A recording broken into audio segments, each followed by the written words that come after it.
В войсковой части 31775 прошла торжественная церемония открытия аллеи имени первого министра обороны независимого Казахстана Сагадата Нурмагомбета.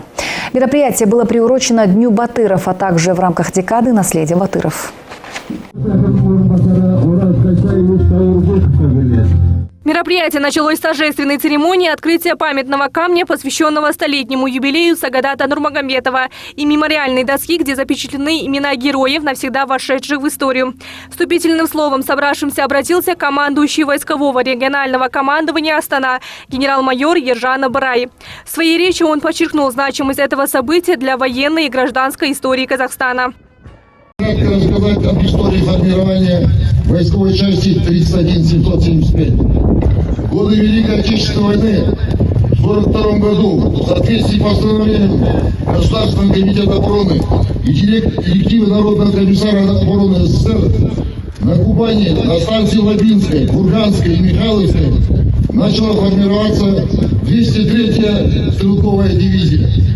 На итогах формирования 203-й стрелковой дивизии 31 мая 1942 года частям, покрывшимся неувидаемой славой в боях Великой Отечественной войны, были вручены боевые знамена.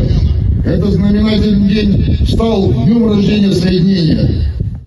В рамках мероприятия генерал-майор также рассказал об истории 203-й стрелковой дивизии, которая прошла славный путь Великой Отечественной войны. Он напомнил, что личный состав дивизии внес огромный вклад в освобождение городов, таких как Запорожье, Никополь и Одесса, и удостоился почетных званий и наград за свои заслуги. Именно в рядах этой дивизии начинал свою военную службу будущий министр обороны Казахстана.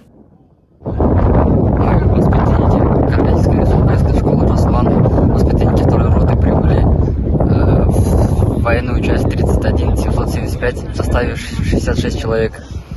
Для нас это первое мероприятие, где открывается монумент в честь столетия генерала армии Сагадата Нурмагомбетова.